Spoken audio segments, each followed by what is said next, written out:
Hola a todos y todas y bienvenido al Star Trek por los Nuevos, el podcast. C'est ce que j'aurais dit si cette émission s'appelait Star Trek por los Nuevos, el podcast. Mais vu que je suis francophone et que je veux vous épargner vos oreilles, bienvenue à toutes et à tous sur cette nouvelle émission de Star Trek pour les nuls, le podcast, toujours sur les ondes de puissance maximale. Ouais. Ouais. Et la prochaine fois, ça sera en allemand. T'as un super accent slovaque. Guten Tag. Alors, pour rappel du concept de l'émission, nous faisons découvrir de véritables nouveaux, les cadets, ce qu'est Star Trek au travers des séries et films qui composent ce magnifique univers. Et aujourd'hui, nous sommes une équipe réduite, puisque nous ne sommes que 3. Cadet Charles, présent.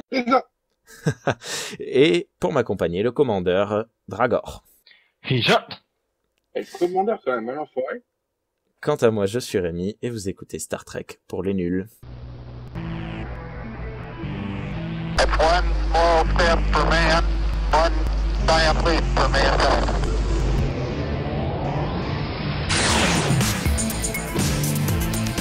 Star Trek pour les nuls.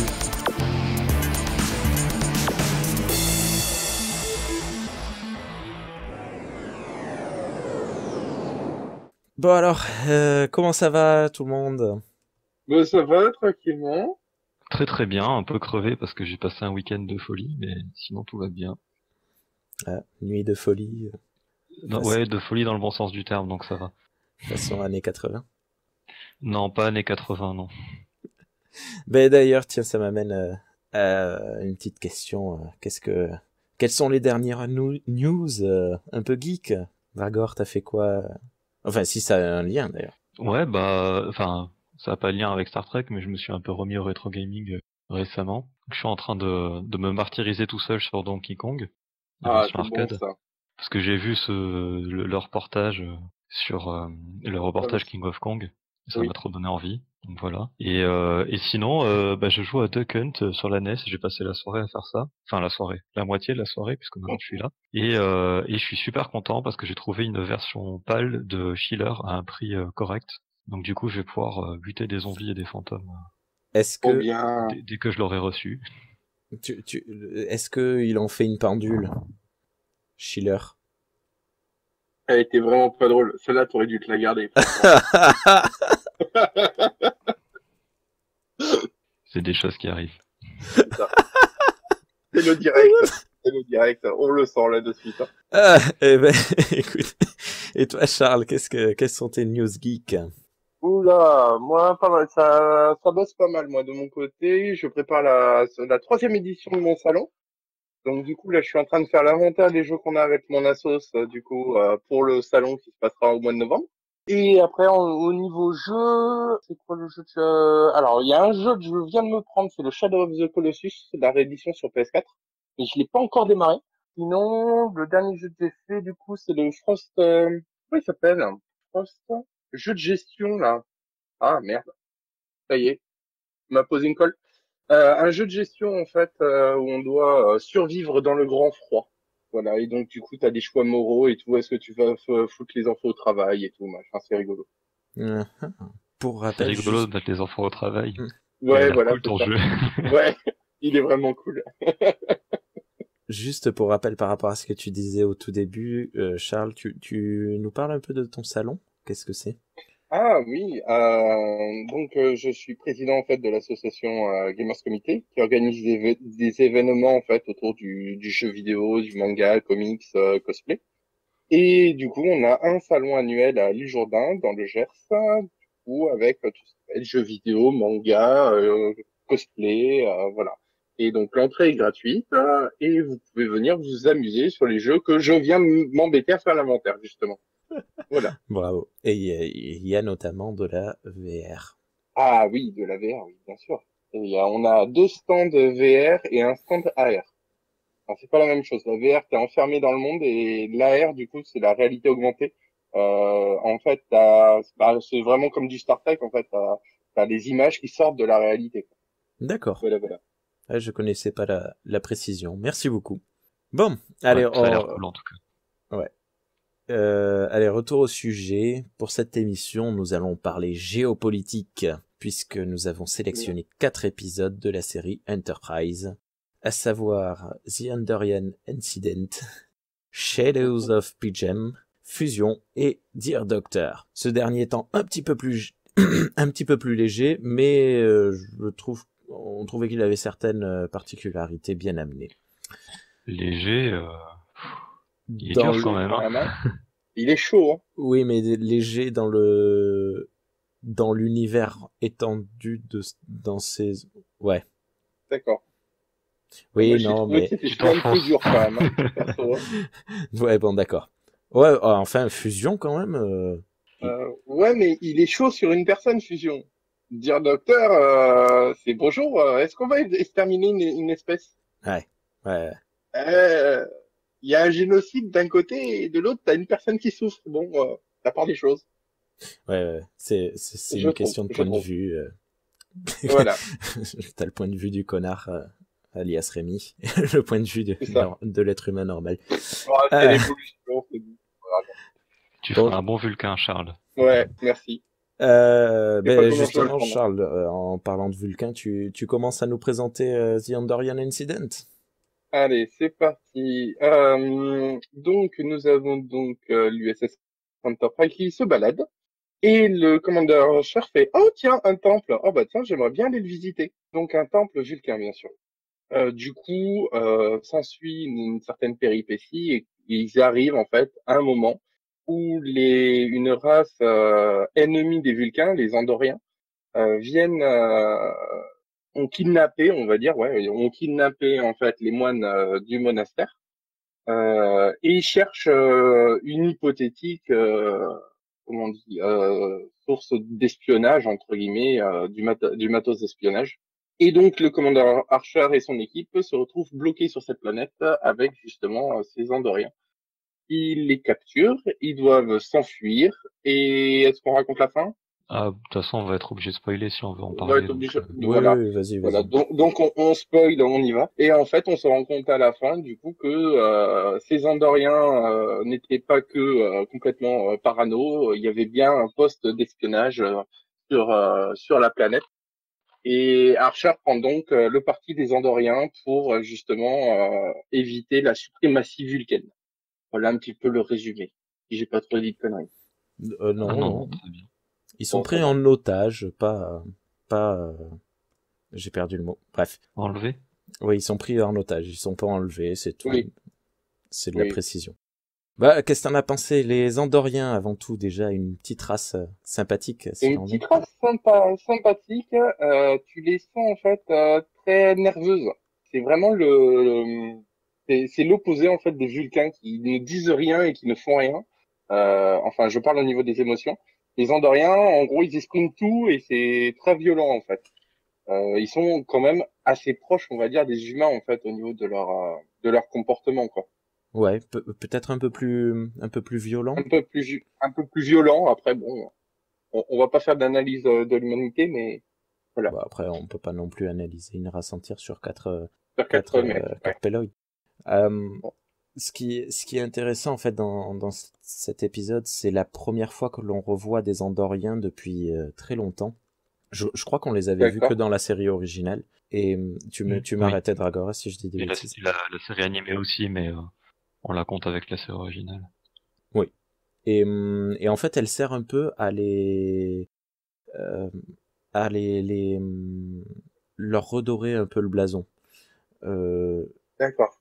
À la base, c'était juste un mec peint en bleu avec une fourrure sur la tête et une fourrure sur les épaules et deux cuillères dans les oreilles sur la tête pour faire des oreilles. C'était vraiment un petit peu chelou. Du coup, Ouais, je trouve que t'exagères un peu quand même.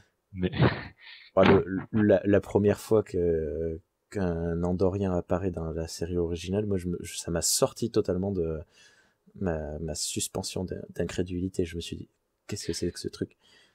ouais, c'est vrai que ça fait partie des espèces réputées kitsch de la série originale. C'était un vrai défi de réussir à les moderniser sans trahir leur style, quoi. Et je trouve qu'Enterprise a vraiment bien réussi, quoi. Pour moi, c'est un tour de force. Enfin, Charles, est-ce que tu les as trouvés kitsch, toi, dans cet épisode? Je les ai pas trouvés kitsch ni ridicules, hein. Franchement, moi, pour moi, ils étaient convaincants en race alien. Hmm. Ah Ouais, ouais, moi c'est comme ça que je l'ai ressenti aussi à Mm. l'époque. Hein. ah ouais, ouais, il redore totalement le blason. Les antennes qui bougent en plus dans tous les sens. Enfin, Mm. c'est cool. Et finalement, si on regarde par rapport à la série originale, les différences sont vraiment minimes en fait. C'est limite une question de coupe de cheveux quoi, mais il y a vraiment très peu de différence. C'est juste qu'ils ont repris le design, ils ont des meilleures technologies. Et puis voilà quoi, ça donne ça. Et c'est vachement bien. Il y a pas mal de choses où Enterprise a fait des trucs assez impressionnants sur ce côté-là, moi, je trouve. Mm. Parce que Oui. c'était quand même des mecs bleus avec des antennes quoi. Arriver à les rendre crédibles. Oui, c'est sûr que je peux pas. Des blonds en plus blonds. Ouais. Ah ben quoi d'autre? Quels sont tes ressentis par rapport à cet épisode? Les Vulcains par exemple qui se comportent quand même Comme des enfoirés? voilà. Non, on les sent bien en fait. On l'avait senti dans le prologue. C'est ça, hein, oui, c'est ça. On l'avait senti dans le prologue que les Vulcains se sentaient un petit peu au-dessus des lois, mais même des leurs en fait. Ils faisaient un petit peu ce qu'ils voulaient en fonction des autres espèces. Et ça appuie vraiment ce propos-là de non, mais nous on est les meilleurs. Et puis oui, bon, on dit qu'on fait pas ça, mais on s'en fiche en fait. Si vous êtes pas au courant, c'est pas grave quoi. Et en gros, ça pourrait être la CIA en fait. Les Vulcains, c'est la CIA. C'est non, non, on fait pas, et puis il faut pas nous espionner, et puis ils nous espionner. Voilà, ça pourrait être un peu ça. C'est assez rigolo, je trouve. Je sais pas si tu te souviens, on avait dit lors de la première émission qu'on trouvait Mm. les Vulcains pragmatiques. Là, Oui. moi, je trouve qu'ils sont moins pragmatiques, mais beaucoup plus. C'est pas, Auteur. c'est à la limite de l'agression en fait. Ils font passer ça pour de la sécurité, pour éviter d'éventuelles agressions, mais Mm. enfin selon moi, c'est à la limite de l'agression, oui, ce qu'ils font. Parce qu'au Ah, final, surtout on l'a pas que le révélé, mec a mais le si. radar pour espionner la planète, pour savoir que n'importe quel Andorien va où et qu'est-ce qu'il fait. Et c'est limite quand même, surtout quand tu viens de faire un traité de paix et que tu dis que non, non, tu vas plus l'espionner. Enfin, c'est gros quoi. Et Je pense à pas. cet épisode, moi, je trouve qu'il est sur l'établissement de comment dire de la politique et de la sociologie vulcaine du 22e siècle. Je trouve qu'il est vachement bien pensé. Alors, je veux pas spoiler la saison 4 d'Enterprise, mais il y a Mm. des choses qu'on apprend dans la saison 4 qui sont directement reliées à cet épisode en fait, qu'il Ah, est pas du tout anodin. Et ce que j'aime bien, c'est que alors moi, quand j'ai regardé l'épisode la première fois, j'avais quand même un bon bagage Star Trek avant. Et sur le coup, j'étais un peu scandalisé du comportement des Vulcains. Et après, je me suis dit que c'était logique, parce que bah finalement, c'est logique d'espionner un peuple agressif et proche, quoi, et de pas vouloir le dire oui. quelque part. C'est complètement logique, même si même si dans l'épisode ça fait vraiment bâtard, mais bon, c'est pas si logique que ça finalement. Mais du coup, ça passe et j'ai trouvé ça vachement subtil, surtout en voyant après on va dire les explications qu'il y a dans la saison 4. Je trouve que c'est vraiment bien pensé et ça prépare vraiment bien le terrain pour la suite. D'accord. Bon, tu me donnes des pistes pour la suite. C'est bien. Et du coup, moi, je voulais savoir le comportement d'Archer, sa réaction quand il découvre Alors que moi, les ça m'a Vulcains. pas choqué du tout. Le fait qu'il donne comme ça les renseignements aux Andoriens, ça m'a pas du tout choqué vu que bah il a un passif quand même avec les Vulcains qui ont entre guillemets traîné dans la boue son père et tout ça, donc il avait une revanche en fait à prendre sur les Vulcains par rapport à ça. C'est vrai de voir que les Vulcains du coup étaient dans le mensonge par rapport aux Andoriens et qu'ils espionnaient et tout ça. Il s'est senti du même côté de la barrière, donc moi c'est complètement logique qu'il ait donné ces renseignements. Après, le seul comportement entre guillemets qui pourrait se poser question, c'est le comportement de T'Pol. On ne sait pas trop si elle le fait de bonne volonté ou si elle le fait sous l'ordre entre guillemets d'Archer. Ah oui. Il y a que ça. On Et reste dans le. Est-ce qu'elle l'a fait pour lui faire plaisir ou est-ce qu'elle l'a fait parce qu'elle était vraiment sûre que c'était la bonne chose à faire? je pense que sur le coup, elle était un petit peu perdue. Elle l'a fait pour obéir aux ordres et c'est plus tard qu'elle pensera avoir fait le bon choix. Mais sur le Mm. coup, je pense qu'elle était trop bouleversée pour penser faire le bien ou le mal. Lorsqu'elle se rend compte que son peuple ne respecte pas ses propres engagements, elle doit être bien plus bouleversée qu'elle ne fait voir, Elle le évidemment. montre, ouais.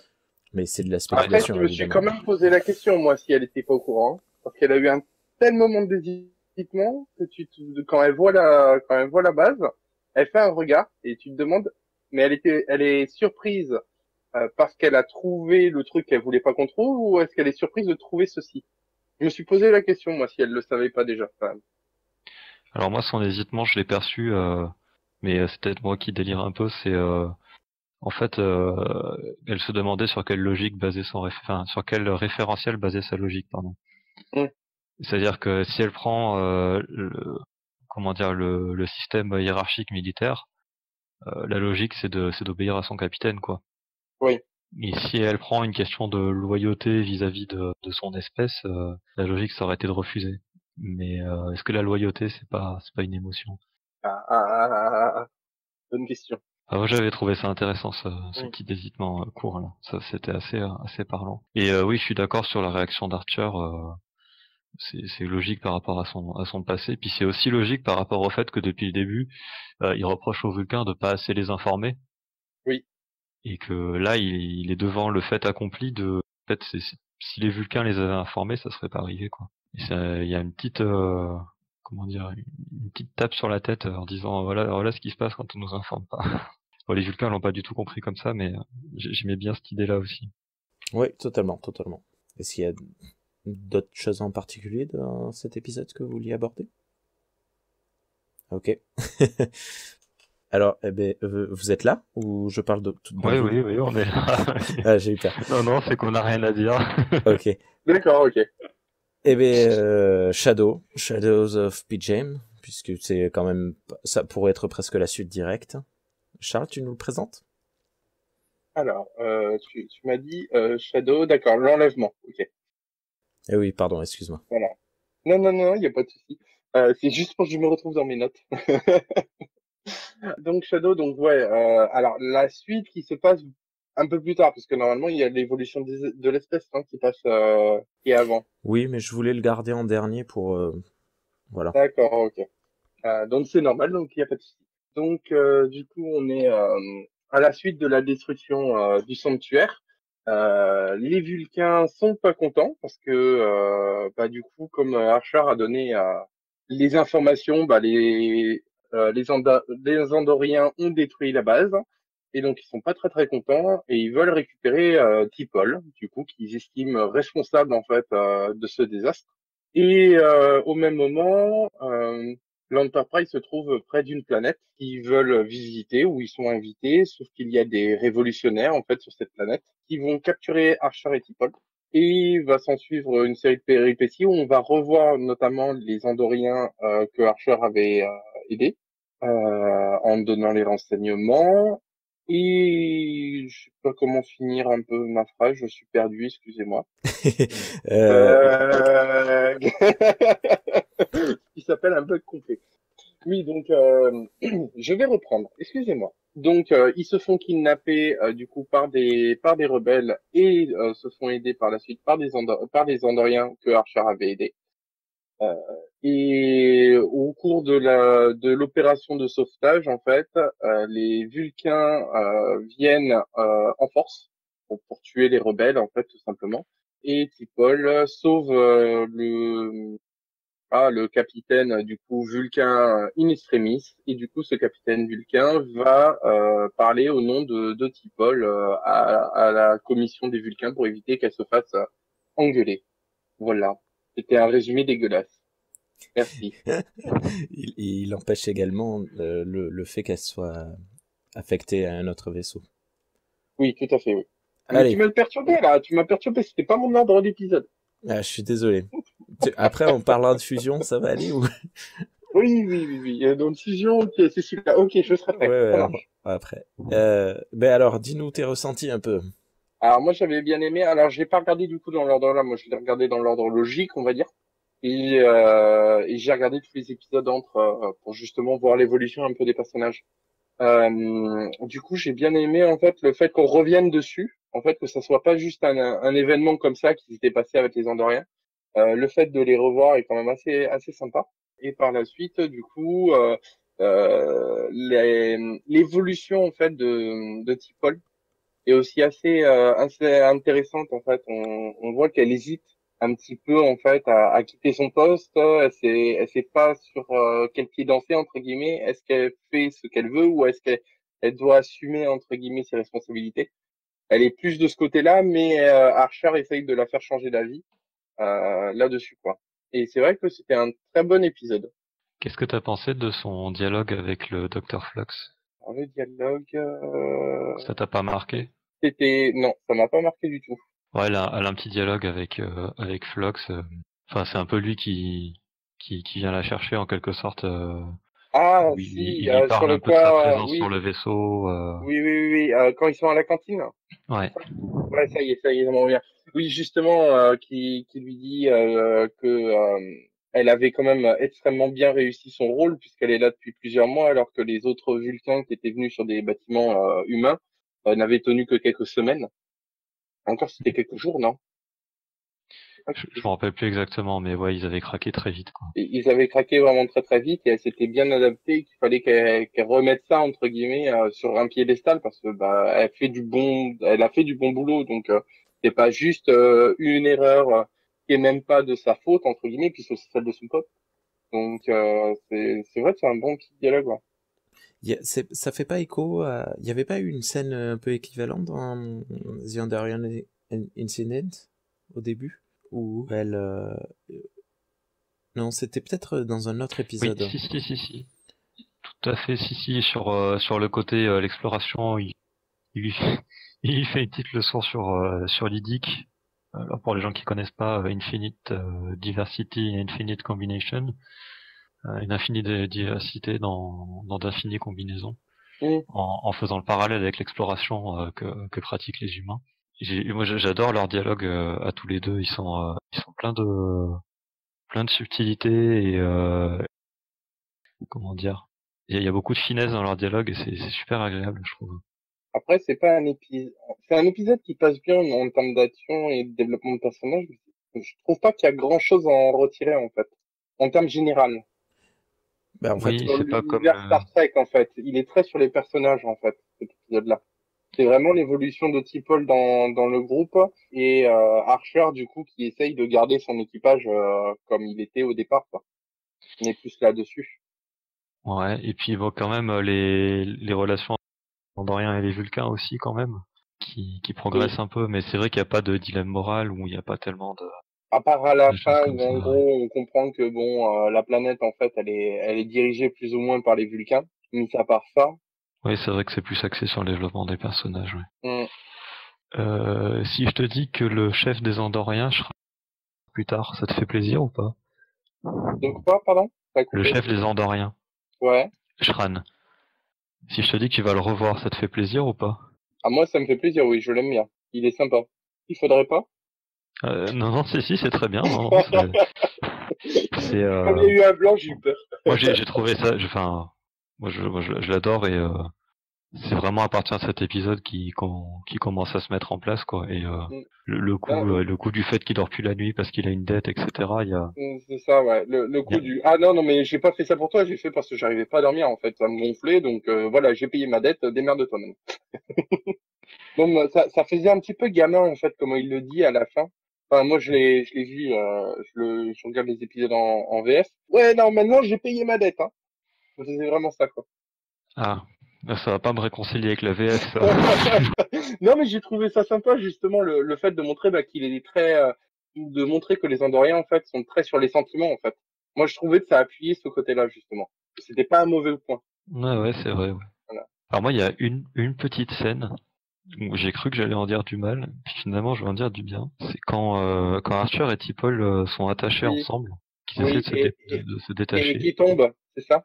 Oui. Et qui tombe très bien, même. Et en fait, voilà, bon, en gros, Archer, il est sur le sol et puis les seins de T'Pol viennent s'écraser sur sa tête. Et sur le coup, je me suis dit, oh là là, le truc de gros bof et tout. Et en fait, Archer, il a aucune réaction.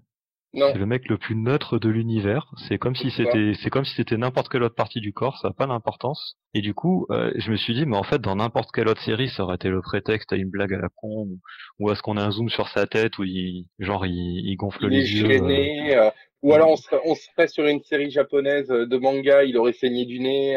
Enfin voilà, ce genre de truc, quoi. Et du coup, là où ça aurait pu être off, bah, finalement, c'est quand même un signe de l'évolution de l'humanité où tu vois que finalement c'est pas en tout cas Archer qui est pourtant pas quelqu'un qui est connu pour sa retenue quoi.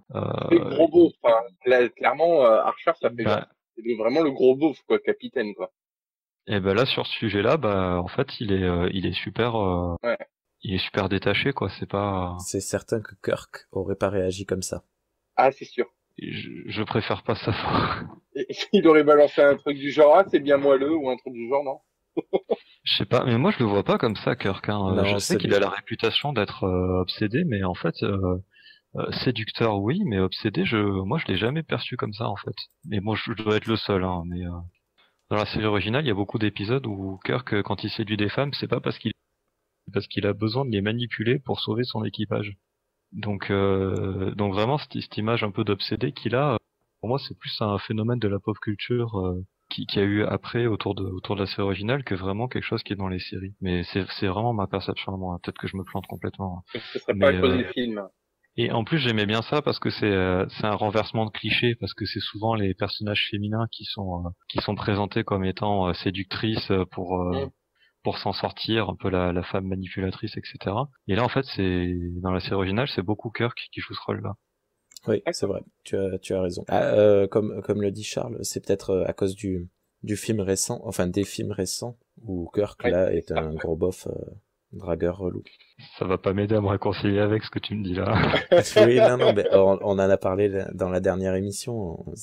Tout le monde est d'accord pour dire que c'est Cette pas. promo, là. Mais oui, c'est bien l'autre promo. Du coup, je ne sais plus où on en était. On était toujours sur enlèvement. Ah oui, donc la scène, oui, que tu disais que pensais ne pas l'apprécier lorsqu'elle est arrivée, mais en fait, ça s'est bien passé. Oui, ça prouve Ouais. que l'humanité, enfin, ça prouve peut-être que l'humanité, ou du moins que Archer, c'est pas le genre de choses qui marque Archer, c'est vrai. Même l'humanité, c'est vrai.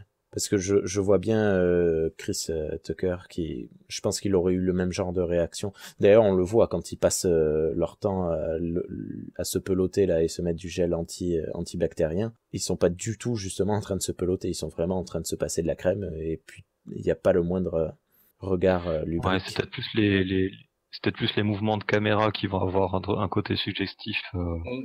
Pas très bienvenu d'ailleurs, hein, moi je trouve, Ah oui, mais totalement effectivement malvenu. c'est pas les personnages ni les acteurs, ouais, c'est vraiment la caméra qui est trop intrusive. Ouais, et puis la scène, c'était un peu inutile aussi. Mais on digresse. Alors, ensuite, Oui, c'est vrai. La suite, l'esprit vulcain ou fusion. Voilà. ta Euh, c'est ça que tu donc, voulais que je fasse. de quoi? Tu voulais que je dise fusion ta, c'est Ouais, ça? voilà, c'est ça. Dragon Ball Forever. Donc un vaisseau vulcain, du coup, qui rentre en contact avec l'Enterprise.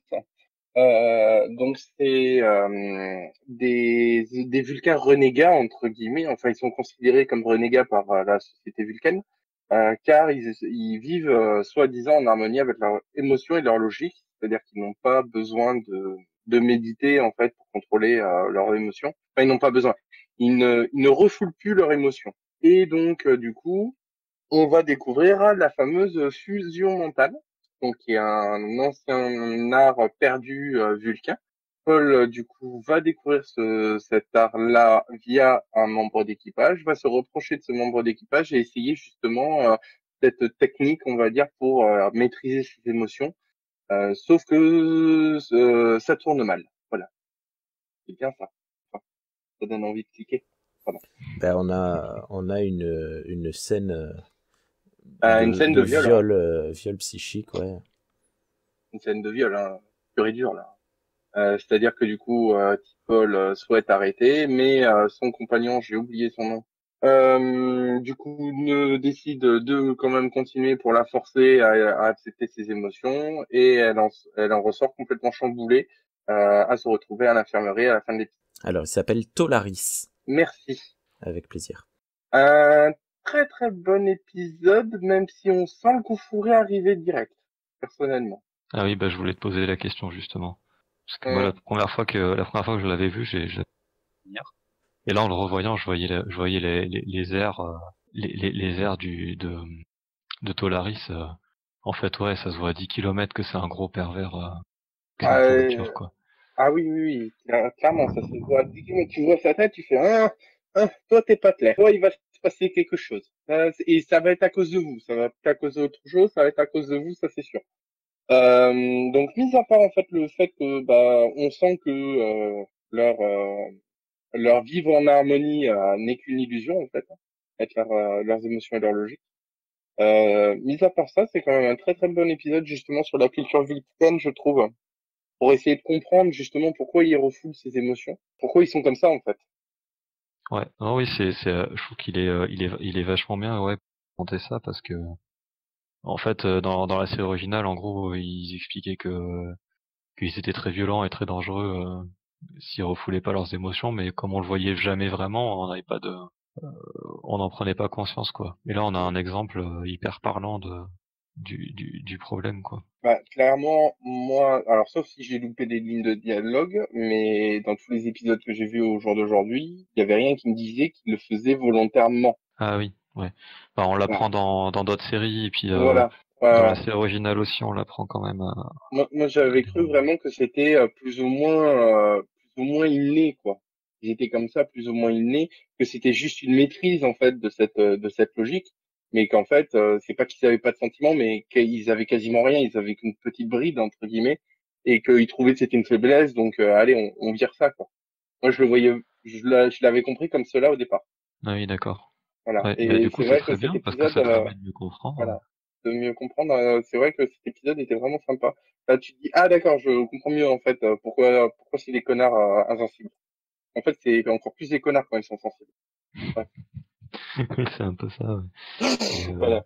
après, en fait, ils ont quand même une partie de leur cerveau qui, avec l'évolution, qui s'est dédiée au contrôle des émotions, Mm. quand même.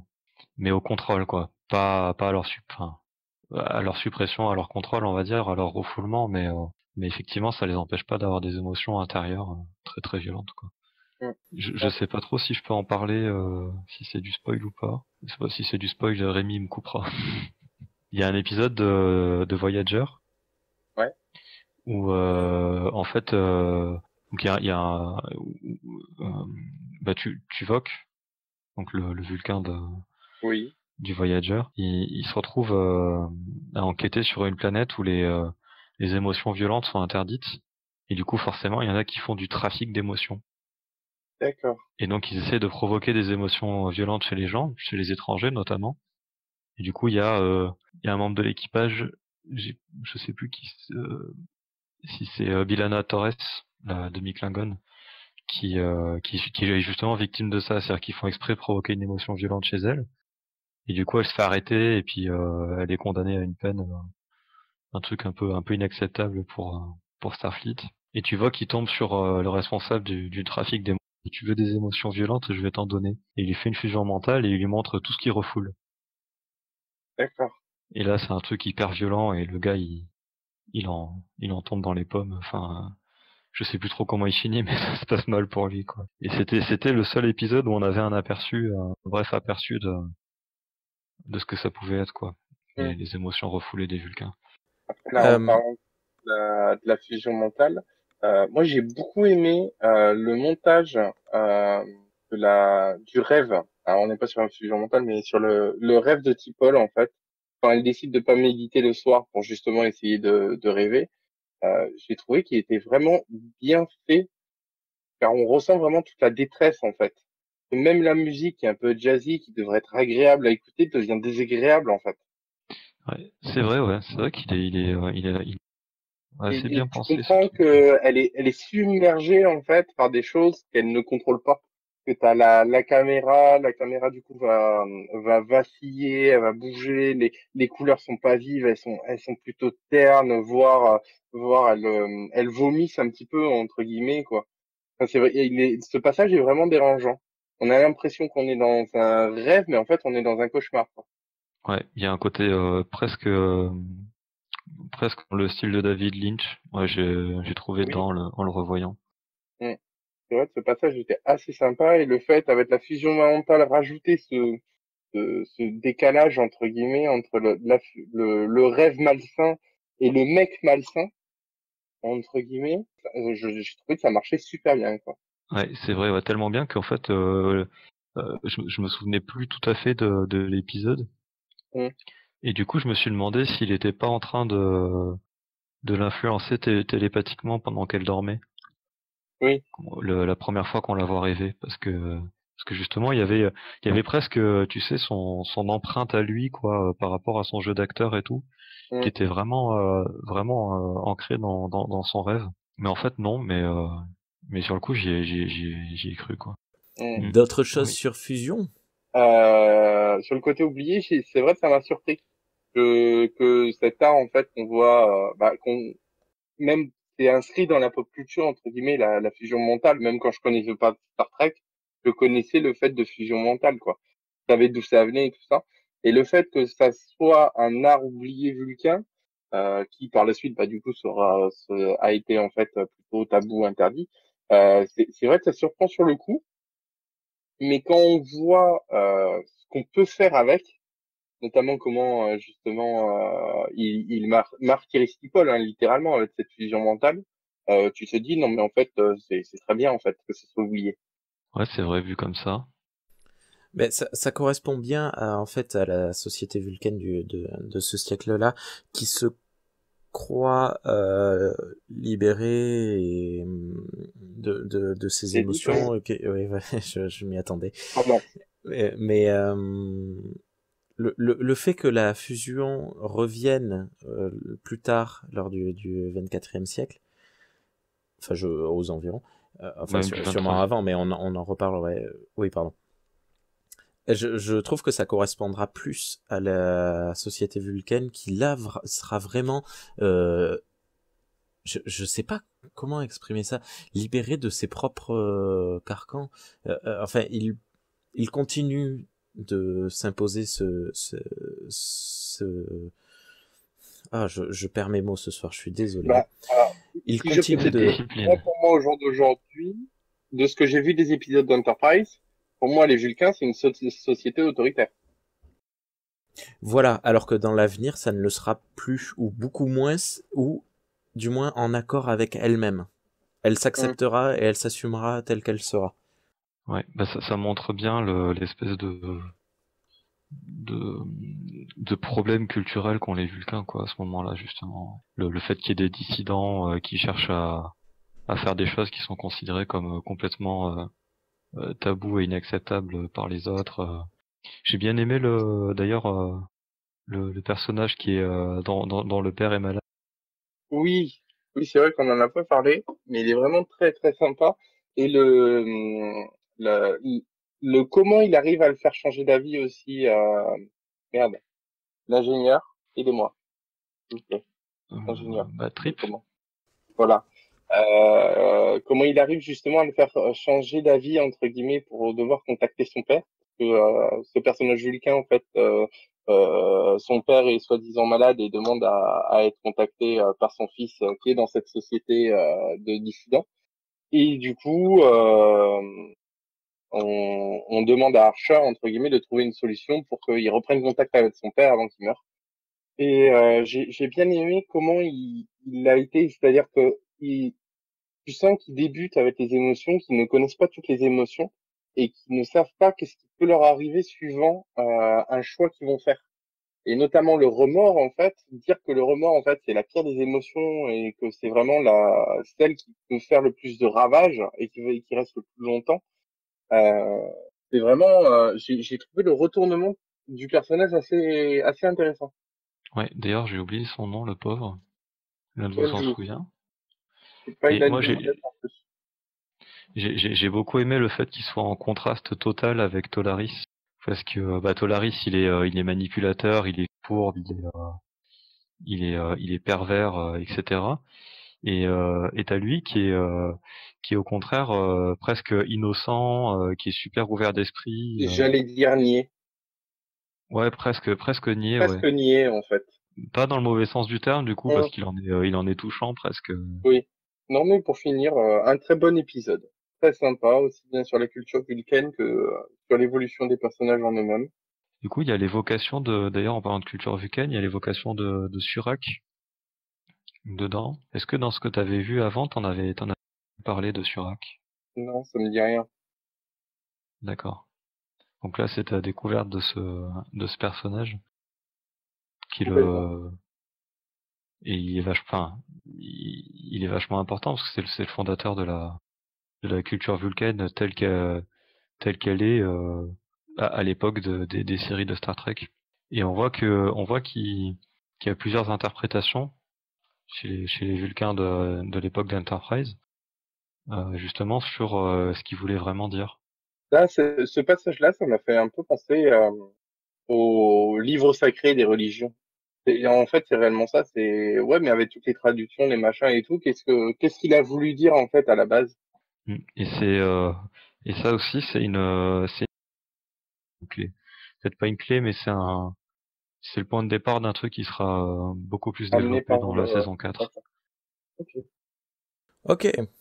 Est-ce qu'on enchaîne avec Dear Doctor vite fait? Vite fait, pourquoi vite fait?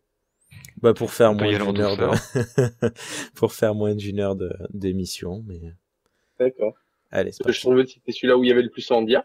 Ah bon ben allez, prends ton temps, t'en fais pas. Ah. Donc, pour résumer un petit peu l'épisode, donc il y a un vaisseau qui est à la dérive et qui appelle à l'aide l'Enterprise. Ces deux passagers du coup sont malades, demandent en fait à l'Enterprise de trouver un remède à leur maladie qui touche également toute la population de leur planète. Ils vont donc, Archer prend la décision de s'y rendre pour essayer de résoudre ce problème-là. Et du coup, sur une société où deux espèces humanoïdes cohabitent. Ces deux espèces, du coup, ne s'entretuent pas. Elles ont juste un rapport de force différent puisque d'un côté, ah merde, j'ai oublié les races. Alors il y a les Valakiens, Voilà, il y a les Valakiens et les Menks. les Menks. Voilà. Alors les Valakiens, du coup, sont un peu la race, on va dire, intelligente, entre guillemets, hein. C'est-à-dire la plus évoluée au niveau sociétal, au niveau technologie et tout. Et les Ranks, du coup, Les Menks. les Menks, du coup, les Ranks, c'est ridicule. Les Menks, du coup, eux vont être un petit peu plus sauvages, entre guillemets, et vont être aussi, sont dans un rapport de soumission, entre guillemets, aux Valariens, aux Valakiens, Aux Valakiens, ouais, c'est ça. Valakiens, voilà. Donc, du coup, c'est-à-dire que c'est les Valakiens, du coup, qui vont leur donner à manger, c'est eux qui ont des cultures et tout ça. À la suite du coup de plusieurs recherches, on va se rendre compte du coup que c'est dans leurs gènes, que c'est les gènes des Valakiens qui sont défaillants, et donc du coup que leur espèce est destinée à mourir et à disparaître, hein, tout simplement. Et là, le gros dilemme moral entre guillemets qui va en sortir, c'est justement Archer a la possibilité de les sauver, puisque du coup le médecin va trouver un remède.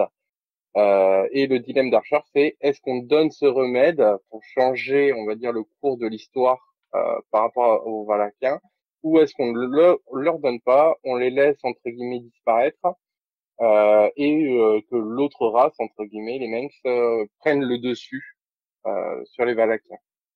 Voilà le résumé. Allez, c'est parti pour les ressentis. Moi, j'ai beaucoup aimé cet épisode, notamment de parler justement des autres races humaines, enfin oui humaines. Peu de gens en fait savent que l'humanité, c'est pas juste l'Homo sapiens, parce qu'il y a eu d'autres Homo, il y a les Erectus et tout. On pense tous qu'en fait c'est Homo erectus qui est devenu Homo sapiens, qui est devenu machin. Et non, en fait c'est juste Homo sapiens qui a foutu la gueule à Homo erectus. Donc du coup en fait ça nous remet vraiment dans ce contexte historique en fait de l'évolution que c'est la race qui arrive à le plus entre guillemets s'en sortir, qui va du coup prendre le dessus sur l'autre race. Alors là, je parle bien de races complètement différentes, hein. pas raciste. C'est des espèces, en fait. C'est des espèces, c'est pas des races. Ouais. L'autre espèce, ça, c'est beaucoup mieux en fait. Ça sonne mieux de suite espèce. Et donc du coup, on est vraiment sur ce dilemme d'ailleurs, on le dit clairement dans l'épisode, si justement une société extraterrestre était venue à cette époque-là et avait aidé l'autre espèce du coup à s'en sortir contre nous, parce que nous, comment la société aurait évolué quoi.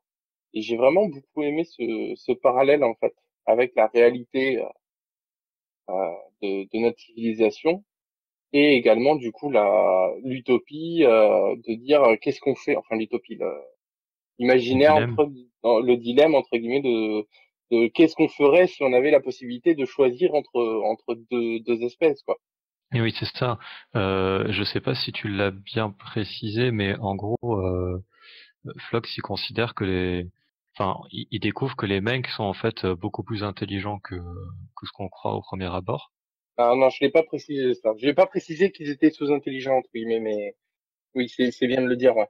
Et aussi que lui, il pense que les Valakiens en fait empêchent les mecs d'évoluer, qu'ils les bloquent un peu à un certain stade d'évolution. Il les materne en fait, hein, comme une mère qui couve trop son enfant, qui n'arrive pas à grandir entre guillemets. C'est comme ça qu'il le voit entre guillemets. Hein. Il les interdisent de cultiver, de se mettre à certains endroits et tout ça pour justement tout leur donner. Mm. Et donc aussi le dilemme, il est aussi du fait que le docteur Phlox, lui, au bout d'un moment, il se dit qu'il veut pas les soigner finalement. Mm. Et, Alors qu'il est médecin, et en fait. Archer, lui, il a la possibilité de le forcer à le faire, parce Mm. qu'il s'il lui donne un ordre, il le fera. Mais lui, c'est du coup lui qui se retrouve à hésiter, alors qu'au départ, c'était le docteur qui hésitait. Mm. Et finalement, ça se transfère sur le rôle du capitaine, quoi. Le rôle du capitaine, ouais, de choisir. Et il explique bien en fait que c'est sa double casquette entre guillemets de médecin qui doit guérir tout le monde, qui a pris comme résolution entre guillemets de guérir tous ceux qu'il pouvait, et le scientifique qui dit mais non mais c'est la nature qui a décidé que ce soit comme ça. Il est dans une grosse contradiction en fait. Alors moi, il y a une phrase de Archer que je trouve géniale, mais qui t'aura pas forcément parlé. Hum. C'est quand il dit que un jour son peuple trouvera une sorte de doctrine ou Oui. de loi qui permettra de savoir quoi décider dans ce genre de cas. Hum. Et qui évitera justement d'avoir à subir ce genre de choix atroces De pression. Ouais. que personne devrait avoir à faire. Et ça fait écho à un des fondements de Star Trek en fait, qui est la D'accord. directive première, c'est-à-dire la première directive de Starfleet, qui est le fait de ne pas interférer avec les espèces qui n'ont pas développé la distorsion. Ok. Et elle n'existe pas à cette époque-là. Hum. Alors je me rappelle plus la phrase Ah, exacte on et puis en en plus parle ça j'aurais pas. dans le troisième film en plus. Ah On oui, en oui. parle dans le troisième film de GT au tout début justement qu'il faut pas qu'ils s'interfèrent interfèrent entre des espèces sous-évoluées. Oui, c'est dans le deuxième. C'est dans le 2? Il se fait engueuler Kirk parce il a volé le je sais plus quoi du peuple qui est sur la planète au début là avec le volcan. Oui, il leur sauve la C'est vie. parce qu'il a empêché le volcan en fait. Parce qu'il avait empêché le volcan d'exploser. Non, il le fait exploser, mais il fait quitter les habitants qui habitaient en bas du volcan. Mm. Il les empêche de mourir. Et moi, cette ligne de dialogue d'Archer, je la trouve vraiment bien. Comment dire? Alors, je pourrais pas la citer, mais je la trouve vraiment bien écrite et bien prononcée. Et pour moi, rien que cette ligne de dialogue, en fait, on est à peu près au milieu de la saison 1, je crois. Ça suffit à justifier l'existence d'Enterprise pour moi. Mais de toute façon, oui, elle sert à prouver que Enterprise fait les choses en finesse. C'est comme un peu... le contre-exemple de ça serait l'alerte rouge, la Red Alert qu'on va voir se développer durant Enterprise. Là, c'est très mal fait, c'est fait avec des sabots, c'est ce qu'il ne faut pas faire.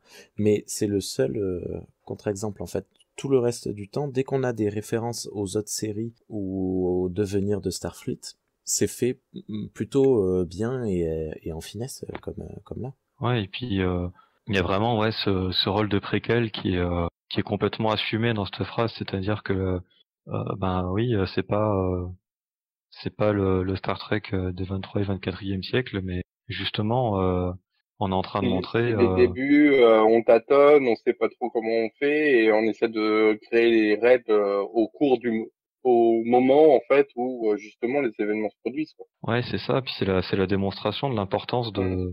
de certaines choses du coup dans l'avenir de l'univers de Star Trek. Et Ouais. là, du coup, sur la directive première, quoi, t'as tout un épisode pour démontrer pourquoi cette directive elle est importante et ouais, je trouve ça vraiment bien pensé, quoi. Et en plus, en fait, ne pas le voir la référence, pas du tout l'appréciation de l'épisode vu que Charles t'as l'air de l'avoir beaucoup aimé. Non, moi je l'ai beaucoup aimé, ouais, cet épisode. C'est vrai que j'ai pas vu la référence. Alors j'ai compris entre guillemets que ça allait venir plus tard, que ça le sous-entend énormément en fait. Mais c'est vrai que j'ai pas eu la référence de me dire ah mais oui il parle bien sûr de la raid, le machin, un truc niche. Mais par contre j'ai compris que bah oui bah c'est normal. Archer il débute entre guillemets dans cette exploration, on sait pas trop comment s'y prendre donc bah, on invente les règles au moment où les problèmes se produisent. Ouais, bah de toute façon, c'est ce qu'il fallait comprendre. Donc c'est bon, j'ai bien compris, c'est parfait. 20 sur 20. Ouais, trop bien. Alors, je vais poser une question piège. Vas-y, j'ai peur. Si t'avais été à la place d'Archer, t'aurais choisi quoi? Oh, T'es pas je obligé de serais répondre, hein, enfui. parce elle est méchante quand même. Ouais, ouais, j'avoue, ouais, j'avoue. Alors là, franchement, je pense que je les aurais sauvés, moi. Je pense. J'aurais pas pu. Alors, en fait, le souci, c'est que je me vois mal continuer à vivre en sachant que j'ai appuyé sur le bouton, entre guillemets, pour supprimer toute une espèce. Bah, après, il les a pas supprimés, ça se tombe, ils vont trouver le remède plus tard, quoi. C'est juste qu'il a Oui, pas saisi l'occasion de les sauver, plutôt. voilà, ouais, enfin bon, c'est quand même le gamin entre guillemets, il jouait avec un Colt. Archer, il a juste enlevé une balle, hein.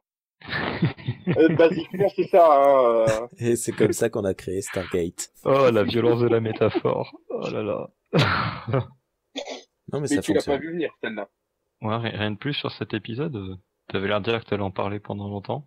Ben, en fait, je pensais, mais en fait, c'est résumé très vite. Je pensais qu'on allait en débattre plus longtemps, mais en fait, non. La structure narrative de l'épisode, le fait qu'elle soit Ah, centrée sur ah, le docteur. si. Oui, c'est quand même un point assez important. En fait, tout l'épisode est raconté du point de vue basiquement du docteur, et notamment via ce que fait beaucoup de séries, un épisode introspectif, hein. Oui, c'est ça. Ouais. Et du coup, en fait, on va entendre les pensées entre guillemets du docteur et qui notamment rédige entre guillemets une lettre de bord pour son ami, pour son collègue et tout ça. Quand l'épisode a commencé, j'ai eu très peur parce qu'il y a beaucoup de séries qui font ça et il y en a beaucoup qui le font très très mal. Et là, franchement, c'est passé tout seul. C'est vraiment passé tout seul.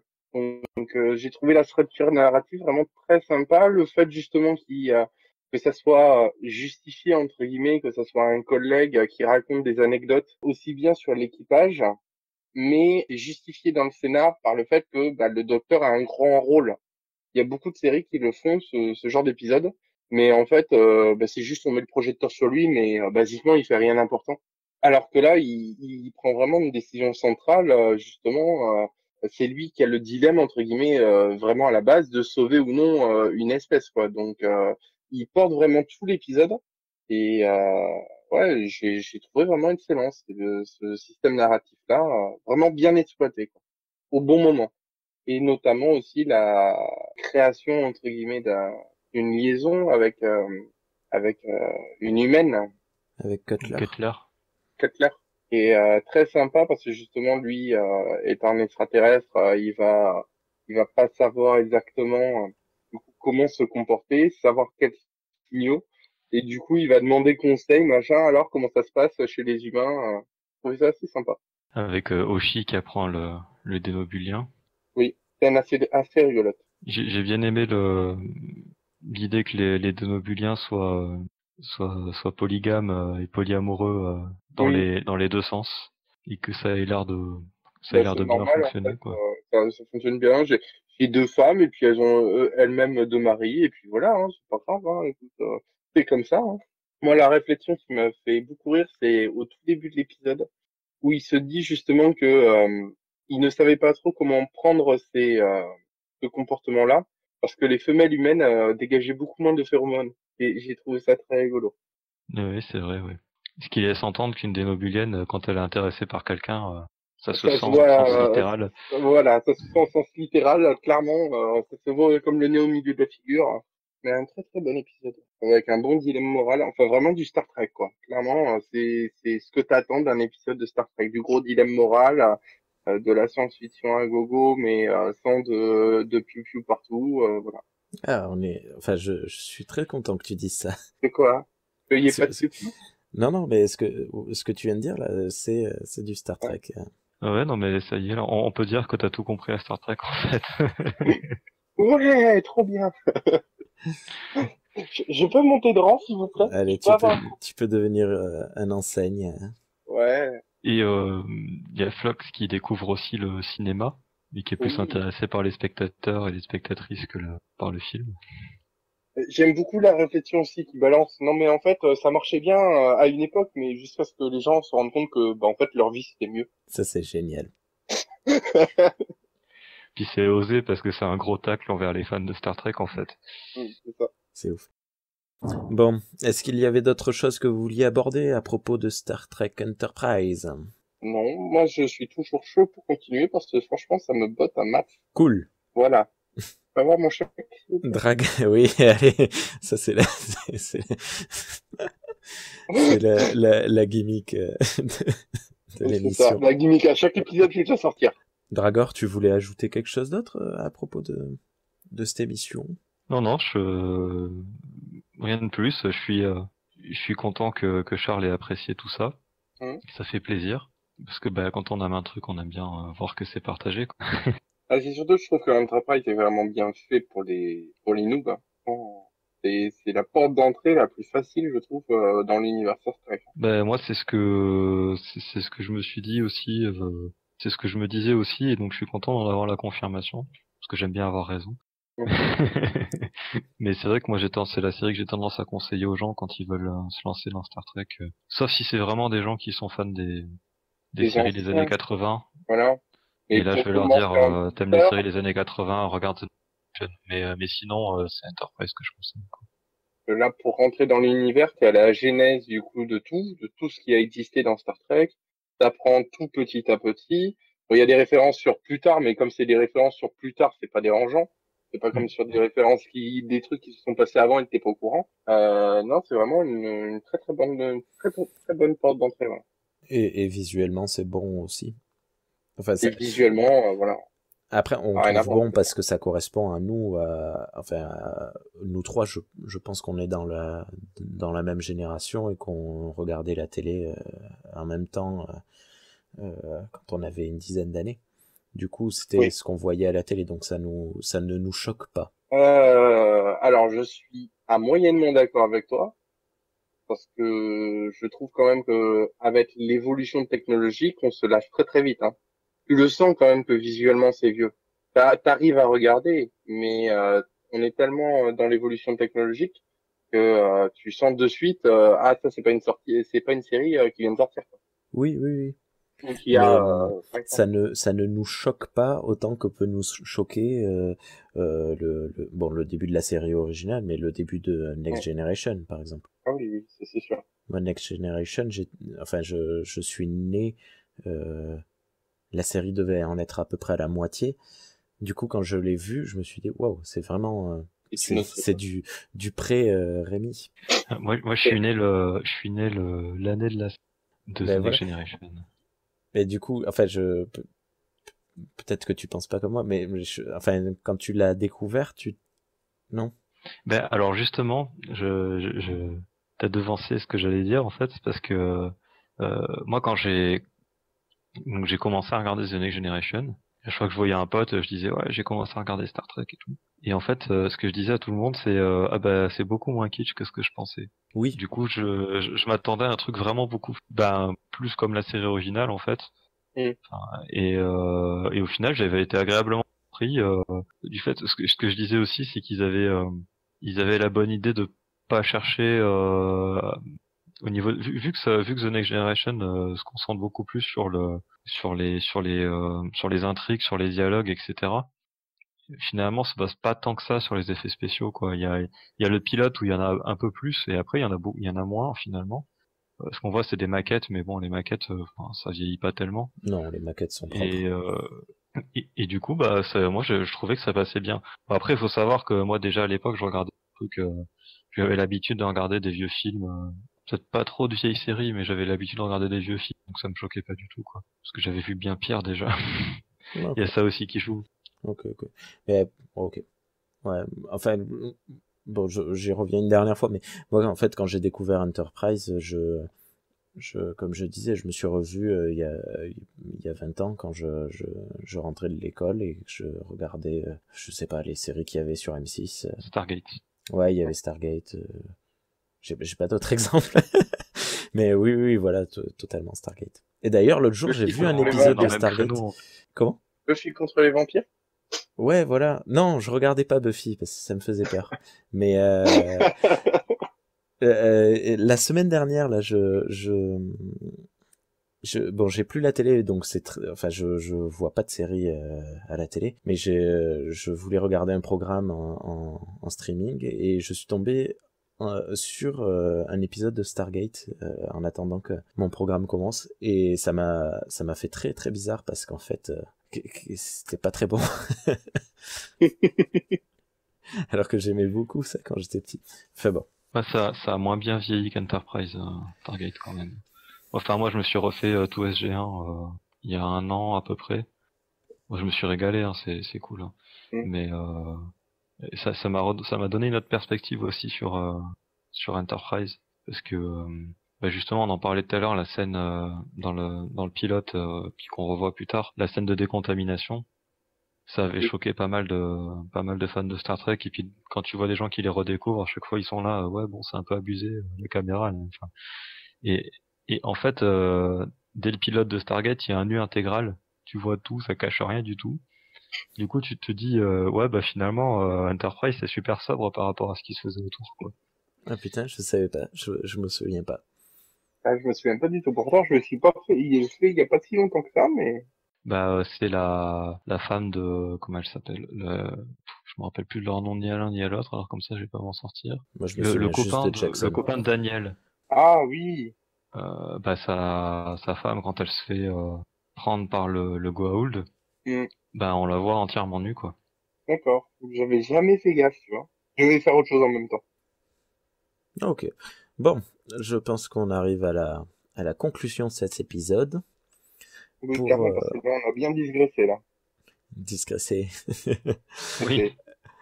Je vais vous donner un petit indice pour la prochaine émission qu'on va enregistrer bientôt. On va attaquer un triptyque extrêmement connu. Ah, ça marche pas. Khan! Merci beaucoup. C'était magnifique. Merci beaucoup. Parfait. Voilà, donc. Je me suis retenu de le faire, moi. Prochain épisode, on attaque. Ça y est, j'ai perdu le nom. Space Seed. En espérant qu'on soit l'équipe au complet, parce que j'aimerais bien que tout le monde le découvre et tout le monde donne ses avis. Byron et Renaud, je voudrais savoir également leur avis dessus. Et l'épisode d'après, ce sera sur Wrath of Khan, la colère de Khan. Et le troisième épisode sur Into Darkness, Star Trek Into Darkness, le remake entre guillemets de la colère de Khan. Et je pense qu'on va essayer de caler un petit épisode hors série pour ceux que ça intéressera sur le comic book qui était sorti sur le préquel sur le préquel de la colère de Khan. Voilà, il ne me reste plus qu'à vous souhaiter une très bonne journée ou une très bonne soirée. Vivez longuement, de manière prospère. N'hésitez pas, voilà, ça y est, je me souviens de ce que je voulais dire. N'hésitez pas à commenter, à nous donner votre avis à propos des propos qui ont été tenus ici, à propos de cette émission directement. Toujours à votre disposition le hashtag NoobTrek, NulTrek. Voilà. Un petit dernier mot, Charles, pour la fin. Au revoir. Longue vie et prospérité. Oui, Dragor. Crapla! Allez, à bientôt. Ciao. It's one small step for man, one giant leap for mankind.